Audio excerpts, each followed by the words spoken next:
мавзуна камарова 4 сол боз аъзои маҳфили рассомон аст. Ба санъати расмкашӣ шавқи беандоза дорад ва дар омӯзиши ҳунари рассомӣ аз зумраи шогирдони муваффақ ба ҳисоб меравад. Дар ин муддат иштирокчии озмунҳои сершумор бахусус озмунҳои байналмилалӣ гаштааст. Вақтҳои холигии худро бо расмкашӣ ва нақшофарӣ мегузаронад. Ман 4 сол мешавад ки ба кашидани расм машғул ҳастам. Вақте дар хурдиам ман ба хонаи амакам рафта будам. Амакам Пайгав Гулов, онҳо рассоманд.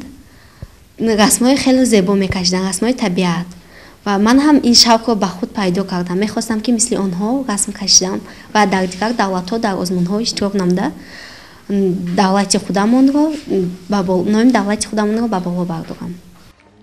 Машғул шудан ба санъати рассомӣ ба рушди зеҳнӣ, тарбияи эстетикӣ ва ташаккули эҳсоси зебоишиносии наврасон мусоидат менамояд. Аз ин хотир мусаввирони маҳфили рассомӣ бо мароқи беандоза ҳамарӯз ба машғулиятҳо ҳозир мегарданд. Тиламурод Каримов роҳбари ин маҳфил буданд, то имрӯз садҳо кӯдакону наврасонро ҳунари рассомӣ омӯзондааст. Маҳз бо ҳамин шарофати истиқлолияти давлатии ҷумҳурии Тоҷикистон бисёр ҳунарҳо эҳьё гашт. бисёр ҳунармандон рӯи кор омаданд. маҳсули эҷоди ҳамин ҳунармандони мардумӣ дар намоишгоҳҳои байналхалқӣ ба маърази тамошо гузошта шуд. яъне санъату ҳунари мардумӣ, ҳунарҳои халқӣ, ҳунарҳои дастӣ албатта ин муаррифгари фарҳанги миллии мо мебошад.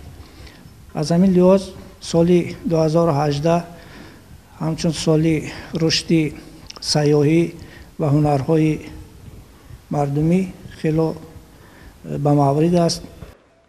ба хотири ҳавасманд намудани аъзоёни маҳфил аз ҷониби шӯъбаи маорифи шаҳри Турсунзода ва бахши ҷавонон ба таври доимӣ озмунҳо ташкил гарданд, расмҳои беҳтарини мусаввирон дар намоишгоҳи осорхонаи миллии шаҳри Турсунзода ба маърази тамошо гузошта шудааст. устоди ман Тиламурод Каримов, вақте ки ман ба ин ҷо омада будам, онҳо ба ман хеле бисёр ёрӣ расонданд. нозикиҳои расмро ман бо ёрии онҳо аз худ кардам.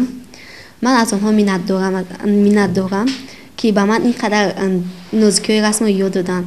ман дар чанд давлатҳои дигар гуногун, мисол дар давлати Сингапур, дар озмуни кӯдакон дунёро иштирок намуда ҷойза сазовор шудам.